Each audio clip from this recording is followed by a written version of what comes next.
दोस्तों आज आपको दिखाने के लिए मेरे पास ये iPhone 17 है और ये एप्पल का अभी तक का सबसे बेस्ट नॉन प्रो मॉडल है जो आपको प्रो मॉडल्स वाले फीचर एंट्री लेवल मॉडल में दे देता है। अगर आप इस फोन को लेने की सोच रहे हैं तो ये वीडियो आपके काफी काम आएगी क्योंकि इस फोन को मैं पिछले 15 से 20 दिनों से यूज कर रहा हूँ और आज इस वीडियो में आपको इसके बारे में सब कुछ डिटेल में बताऊंगा। चैनल पर पहली बार आए हैं तो जल्दी चैनल को सब्सक्राइब कर लीजिए जिससे मैं जब भी ऐसे वीडियोस अपलोड करूँ तो आपको सबसे पहले पता लग जाए।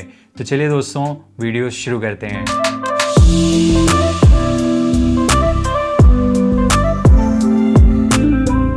सबसे पहले डिजाइन की बात करते हैं। iPhone 17 दिखने में सेम iPhone 16 की तरह लगता है पर इंटरनली इसमें काफी कुछ अपग्रेड्स किए गए हैं। इसे आप एक तरह से iPhone 16 Pro Lite कह सकते हैं जिसमें आपको ट्रिपल कैमरा सेटअप की जगह ड्यूल कैमरा सेटअप दिया गया है। बाकी हमेशा की तरह इस iPhone को हाथ में लेके भी एक प्रीमियम और एक्सपेंसिव फील आता है। बैक साइड में मैट फिनिश ग्लास का यूज किया गया है जो इसे प्रीमियम फील तो देता ही है पर लाइट भी रिफ्लेक्ट नहीं होती है और ना ही इस पर फिंगरप्रिंट्स आसानी से दिखते हैं। ऊपर कैमरा मॉड्यूल में ग्लोसी ग्लास का यूज किया गया है जो पिच ब्लैक कलर में आता है और ये आप देख सकते हैं लाइट में रिफ्लेक्ट कर रहा है। यहाँ बीच में एप्पल का लोगो है और ऊपर vertically align dual camera setup है जिनके साइड में एक नॉइस कैंसिलेशन माइक और यहाँ पर ड्यूल टोन एलईडी फ्लैश दिया गया है। फोन बॉक्सी डिजाइन में आता है जिसमें फ्लैट फ्रंट और बैक दिया गया है। बाकी फोन के कलर से मैचिंग करती हुई एल्यूमिनियम फ्रेम है जो एजेस पर हल्की सी कर्व की गई है जिसके कारण इसका इन हैंड फील काफी अच्छा आता है। फोन के फ्रंट साइड में इस बार एप्पल का सिरेमिक शील्ड ग्लास 2 यूज किया गया है जो iPhone 16 के फ्रंट ग्लास से 3 गुना ज्यादा स्क्रैच रेजिस्टेंट है और इसके ऊपर 7 लेयर की एंटी रिफ्लेक्टिव कोटिंग की गई है जिसके कारण ग्लेयर और रिफ्लेक्शंस हल्की सी कम विजिबल होती है पर मुझे पर्सनली ऐसा कोई बहुत मेजर डिफरेंस फील नहीं हुआ।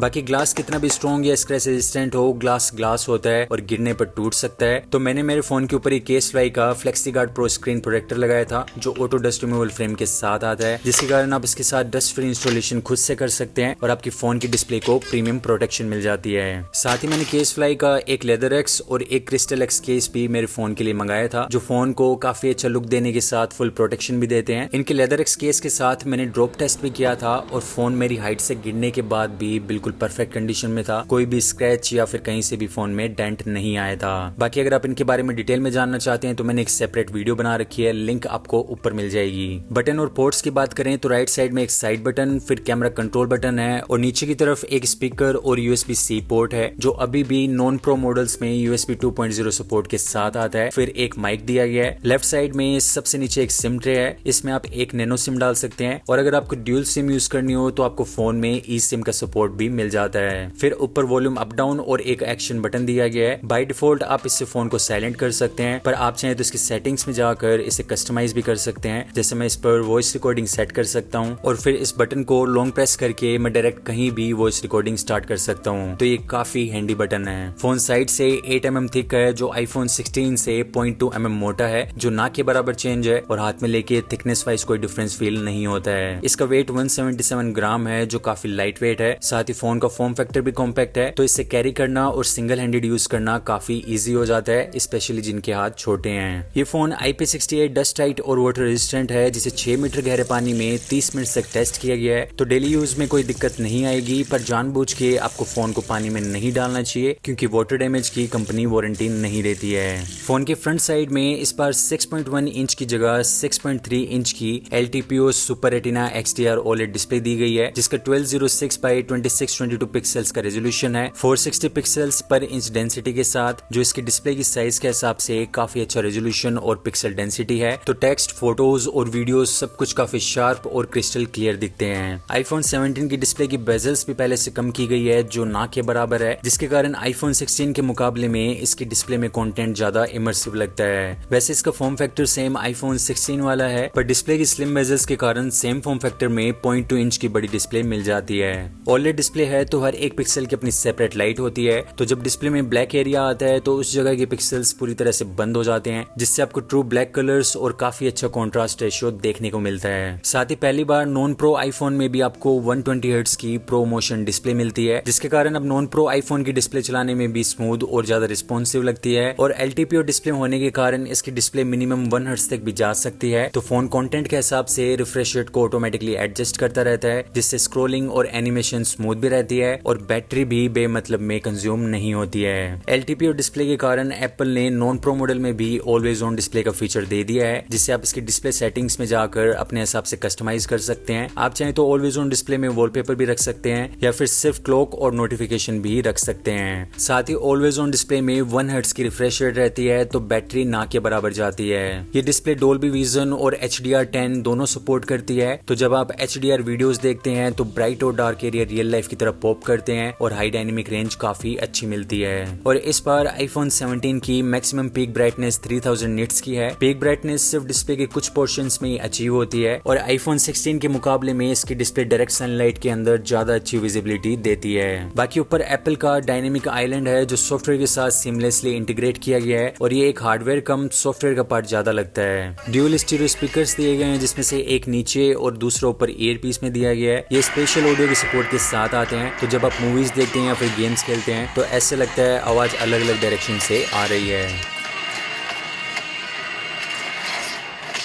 सिक्योरिटी के लिए इसमें सबसे सिक्योर और फास्ट फेस लॉक दिया गया है, जिसे फेस आईडी कहते हैं। ऊपर इस नोच में इसका डेडिकेटेड हार्डवेयर दिया गया है जो आपके फेस का 3D मैप बनाकर फोन में सिक्योरली सेव कर लेता है। ये इतना सीमलेसली काम करता है कि आपको पता ही नहीं लगता है कि आपने फोन में कोई लॉक भी लगा रखा है। इस फोन में अभी iOS 26 है और अभी सितंबर में iOS 27 भी आने वाला है, जिसमें काफी नए और एक्साइटिंग फीचर्स है जो मैं आपको सेपरेट वीडियो बनाकर डिटेल में बता दूंगा। बाकी आईफोन अपने लॉन्ग टर्म सॉफ्टवेयर सपोर्ट के लिए काफी जाना जाता है। इसके साथ आपको 7 से 8 साल की सॉफ्टवेयर अपडेट्स आराम से मिल जाएंगे, तो ये फुली फ्यूचर प्रूफ फोन भी है। फोन के बैक साइड में ड्यूल कैमरा सेटअप दिया गया है, पर ये 4 कैमरा के बराबर है। इसमें एक कैमरा 48 मेगापिक्सल का f1.6 एपर्चर का मेन कैमरा है जो 26 mm की फोकल लेंथ के साथ आता है। ये कैमरा सेम iPhone 16 वाला है और ये सेंसर शिफ्ट OIS के साथ आता है, जिसमें लेंस की जगह कैमरा का सेंसर आपके मूवमेंट के हिसाब से हिलता है, जिसके कारण आपको नॉर्मल OIS के मुकाबले में इससे ज्यादा स्टेबलाइज्ड वीडियोस मिलती है। मेन कैमरा के 48 मेगापिक्सल हाई रेजोल्यूशन के कारण इसके कैमरा ऐप में आपको 2x टेलीफोटो जूम भी मिलता है, जिसमें 48 मेगापिक्सल फोटो को बीच में से क्रॉप करके आपको 12 मेगापिक्सल की ऑप्टिकल क्वालिटी फोटो मिलती है। दूसरा अल्ट्रा वाइड कैमरा है और ये एक बिल्कुल नया कैमरा है जो 12 मेगापिक्सल की जगह इस बार 48 मेगापिक्सल का f2.2 अपर्चर का अल्ट्रा वाइड कैमरा है जो 13 mm की फोकल लेंथ के साथ आता है। इससे आप 120 डिग्री एंगल की अल्ट्रा वाइड फोटोज ले सकते हैं और हाई रेजोल्यूशन सेंसर की वजह से फोटोज में पहले से काफी ज्यादा डिटेल देखने को मिलती है। नॉर्मली अल्ट्रा वाइड कैमरा में कलर्स और एक्सपोजर मेन कैमरा से अलग दिखते हैं, लेकिन इस फोन का अल्ट्रा वाइड कैमरा भी ऑलमोस्ट मेन कैमरा की जैसी क्वालिटी देता है, जिसमें कलर्स काफी कंसिस्टेंट रहते हैं और ऑटो फोकस होने के कारण ये मैक्रो कैमरा का भी काम करता है। सब्जेक्ट के पास जाते ही मैक्रो मोड ऑटोमेटिकली एक्टिवेट हो जाता है और आप कुछ इस तरह की क्लोजअप फोटोज ले सकते हैं जिसमें एक एक डिटेल काफी क्लियरली दिखती है। तो अल्ट्रा वाइड कैमरा से 0.5x अल्ट्रा वाइड फोटो और मैक्रो फोटोज ले सकते हैं, फिर मेन कैमरा से 1x और 2x जूम की ऑप्टिकल क्वालिटी फोटोज ले सकते हैं, जो इसके ड्यूल कैमरा सेटअप को टोटल 4 कैमरा के बराबर बना देता है। फ्रंट साइड में भी प्रो मॉडल्स की तरह बिल्कुल नया 18 मेगापिक्सल का सेंटर स्टेज कैमरा है जो पहले 12 मेगापिक्सल का था। इसके फ्रंट कैमरा में एप्पल ने अभी तक का सबसे बड़ा सेंसर यूज किया है जो iPhone 16 Pro से 2 गुना बड़ा है और नॉर्मली सेंसर 4:3 के एक्सपेक्ट रेशियो में होता है, पर इसमें स्क्वायर शेप का सेंसर यूज किया गया है, जिसके कारण आप फोन को रोटेट करे बिना हॉरिजॉन्टल और वर्टिकल सेल्फीज ले सकते हैं, जिससे आई कॉन्टेक्ट नेचुरल रहता है। सेंटर स्टेज कैमरा AI का यूज करता है, तो जब फ्रेम में और लोग ऐड होते हैं तो ये अपने आप इसके फील्ड ऑफ व्यू को एक्सपेंड या फिर रोटेट कर देता है। फोन के फ्रंट और रियर कैमरा की पोर्ट्रेट फोटोज भी पहले से इंप्रूव की गई है, जिसमें एज डिटेक्शन और बैकग्राउंड सेपरेशन काफी अच्छी है। इस फोन के साथ आप 720p HD से लेकर 4K 60 FPS तक वीडियोस को रिकॉर्ड कर सकते हैं। साथ ही वीडियो में मोनो, स्टीरियो और स्पेशल साउंड रिकॉर्ड करने के 3 अलग अलग ऑप्शंस भी दिए गए हैं। फोटोज के मामले में भले ही आईफोन से बेटर फोन्स है, पर वीडियो के मामले में अभी भी आईफोन टॉप पर है और इसके साथ आप काफी अच्छी वीडियोस बना सकते हैं। ये इस फोन से रिकॉर्डेड 4K वीडियो है जो 30 FPS पर रिकॉर्ड की गई है। क्वालिटी आप देख सकते हैं कितनी अच्छी है, कलर्स काफी एक्यूरेट है और जूम ट्रांजिशन भी काफी स्मूथ है।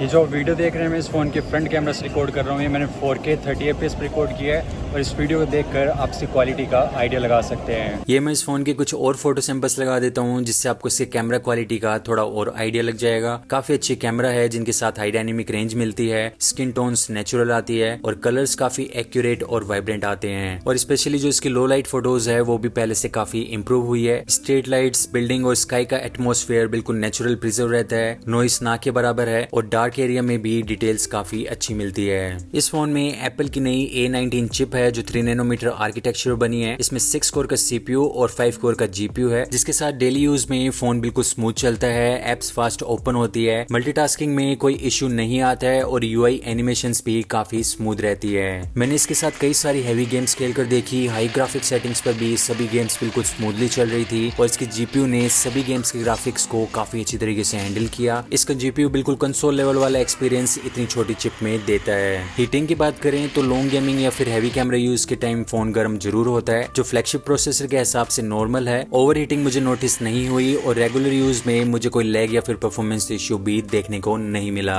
इसमें 8GB रैम है और iPhone 17 128GB की जगह डायरेक्ट 256GB से स्टार्ट होता है, तो आपको ज्यादा स्टोरेज भी मिल जाती है। कनेक्टिविटी के लिए इसमें Wi-Fi 7, Bluetooth 6 और NFC भी दिया गया है। ये इस फोन के Geekbench 6 ऐप के CPU और GPU बेंचमार्क स्कोर्स है जिन्हें आप बाकी फोन से कंपेयर करके इसकी परफॉर्मेंस का आइडिया लगा सकते हैं। इस फोन में 3692 mAh की लिथियम आयन बैटरी है। सुनने में बैटरी छोटी लगती है पर एप्पल के सॉफ्टवेयर और हार्डवेयर बहुत ही बढ़िया तरीके से ऑप्टिमाइज होते हैं और सरप्राइजिंगली इसका बैटरी बैकअप iPhone 16 से थोड़ा ज्यादा बेटर है। मतलब सुबह आप फोन को चार्ज करेंगे तो नॉर्मल यूजेस में रात तक आराम से चल जाएगा।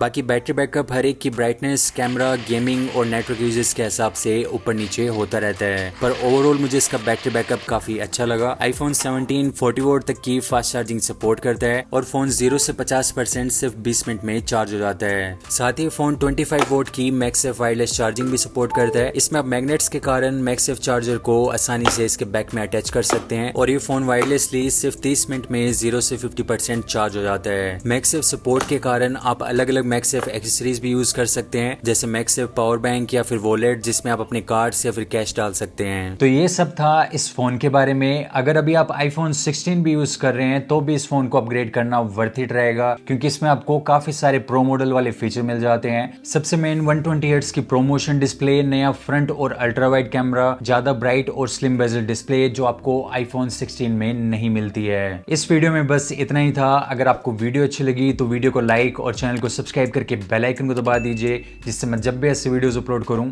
तो आपको सबसे पहले पता लग जाए। फिर मिलूंगा आपसे अगली वीडियो में। इस वीडियो देखने के लिए धन्यवाद।